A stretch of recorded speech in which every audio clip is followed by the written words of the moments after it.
paglilingkod mo, naitanong na po ba ninyo?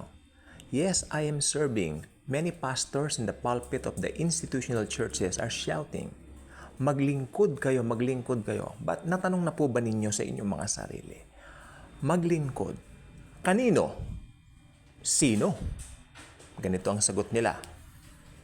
Siyempre, ang ating mga pera ay dapat mapunta sa matabang lupa. Ganito ang kanilang tricks, no? Yung matabang lupa raw ay yung church, yung institutional church nila. Kung saan kayo naitanim, ito po ang manipulation nila, doon po kayo. Hindi na po kayo pwedeng umalis doon sapagkat ganire, ganyan, ganon. Makinig po kayong mabuti. May sinabi po ang mahal na Panginoong Heso Kristo sa Biblia. Ganito po. Kung kayo ay humayo, sabi ng mahal na Panginoong Heso Kristo, at ginawan kayo ng mabuti ng ibang mga tao. Like for example, binigyan kayo ng tubig, binigyan kayo ng Jollibee, binigyan kayo ng pizza, Shakey's ha, take note, Shakey's. Hindi nila ginawa sa inyo yon, kundi sa akin. Yan po ang totoong paglilingkod. Kapag tayo po ay lumalabas at humahayo, nakikita natin yung mga kahabag-habag na mga tao o yung mga aba ang kalagayan at tinulungan natin, sasabihin ng Panginoong Jesus, ginawa mo yan sa akin, aking anak. So ang mga pera natin na mga sobra, tulad po kahapon, it's a privilege na may natulungan na naman po tayo, ano po. Alam po ba ninyo, ang sarap tumulong. Totoo po yung kasabihan, it is better to give than to receive. Because abundantly we receive from the Lord Jesus. Jesus is always blessing the believers. Tandaan po natin niya, walang katapusan ng blessings nating mga believers. Not just blessing, singular yon. Blessings. Blessings. Walang katapusan. Oh yeah. Blessings. Ganon. Ganong katindi. Walang katapusan. Dollars yan ha. Tumataginting. Magugulat ka na lang. Sa daan mo, may mag-bless sa'yo. Why? Dahil alam natin ang blessing natin galing sa Panginoong Jesucristo. At dahil overflowing na po sa atin yung pag-ibig ni Jesus, kung may nakita tayo nangangailangan, kay believer man yan, kay hindi. Ito po ang sabi kasi ng Bible. Kahit sinong tao, tulungan mo. Kay believer man, kay hindi. Kasi isipin nyo pong mabuti sa bottom line.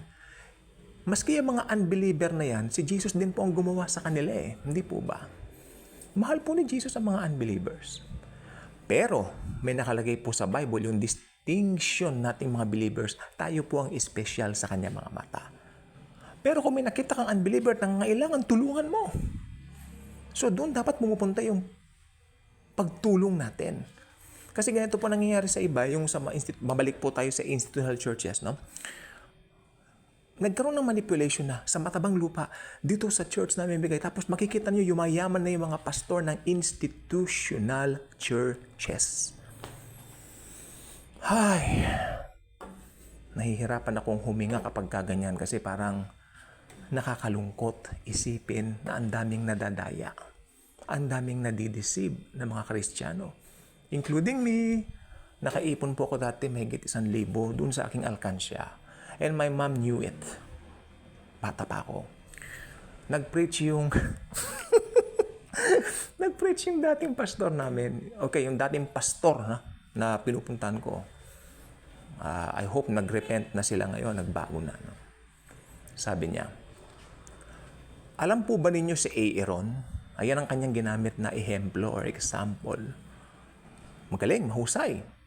Sabi niya, si Aaron daw, yung kanyang ulo, binuhusan ito ng langis. Correct? Tapos, mula sa kanyang ulo, yung oil, yung, anong tawag sa Tagalog kasi nito? Sa English, flowing. It will flow. Yung dumadaloy. Tagalog. Nahihirapan ako sa Tagalog eh. Yung pagdaloy.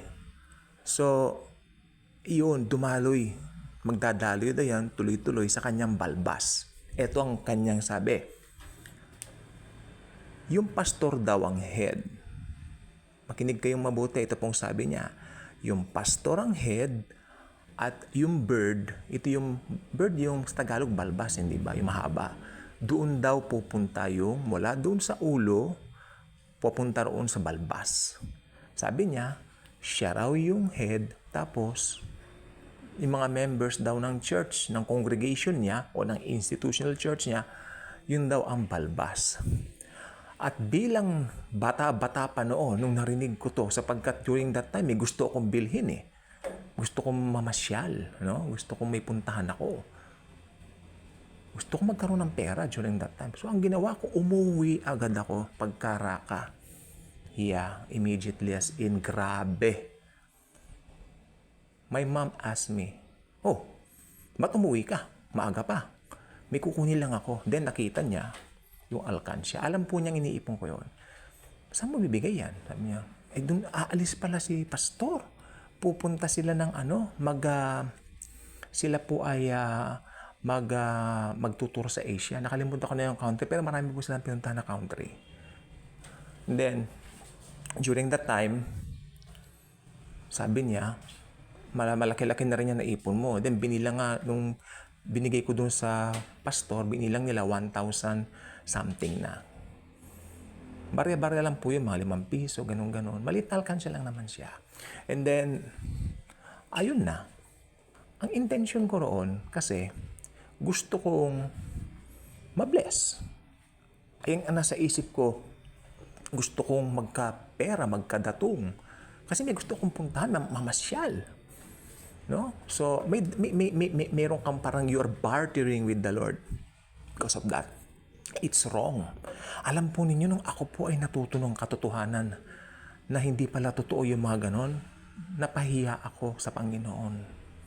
Lord, pasensya na po. Tinignan ko kayo na parang nakikibarter kayo. Samantalang ang Panginoong Jesus, kahit sino ka pa, kahit ano ka, kahit anong kalagayan mo sa buhay, labs na labs ka ni Jesus. Hindi ako nakikibarter sa iyo, anak, sabi niya, sa Spirit. Never niyang gagawin yun. In fact, siya pa nga ang namatay para sa atin at bigyan tayo ng maraming blessings. Kaya, nagkamali ako na yung perang yun ay naibigay ko doon sa panluho lang nila. Then, after 1 week, nasa FB na sila, yun na. Ang sabi pa nung tumayo doon sa pulpit, yung atin po, mahal na pastor ng kanyang asawa, right now, they are enjoying the Word of God in ganito, ganyan. Noon, yes, amen. Pero right now, enjoying their vacation. Hindi po ba? Luho na bakasyon. Samantalang ang dami nagugutom, sana yung 1,000 yun, binigay ko na sa mga orphans, binigay ko na sa mga nangangailangan. Kasi ako, kahit ano pa yung sister ko, nagbalikbayan siya. Kami po ay naglalakad dito po sa may Escolta, no? Namasyal kami sa Escolta, kumain kami ng saburi. Basta pinuntahan kami, daan kami ng Escoltar. Escoltar yun. Parang, yun ang pinaka-root word niya, Escolta Street, no? Dito lang po sa Maynila. And then, may nakita siya doon sa Escolta. Ang pera niya dati, 50. Kuya, pengi pang 50. Then, binigyan ko siyang 50. Binigyan niya 100 doon sa bata. Then, another thing yun sa SM, binigyan na naman ng 100. Kasi alam ng sister ko, noon pa man, ang pera ng believers dapat napupunta sa mga nangangailangan. So, mabuti pa siya. Matagal na niyang alam niyang Word of God na ganyan. Sabi ko, ako naman nabiktima ako ng institutional church. So, I think, ang pinakamahalaga na lang dito, lumaya po ako doon. So, ngayon, mga believers, lahat tayo mga mananampalataya, dahil blessed na po tayo, we can easily give sa mga nangangailangan. Tandaan niyo po ito, hindi po tayo magbibigay para ma-bless. We are already blessed. Kasi ang banat ng mga institutional churches, magbigay ka dito sa simbahan, magbigay ka dito sa church na ito, sa matabang lupang ito, at pagpapalain ka. Which is a tactic manipulative way para yung isip mo ay maset dun sa ganong mindset. So, hindi po ganon ang gusto ng Panginoong Jesus. You are already blessed.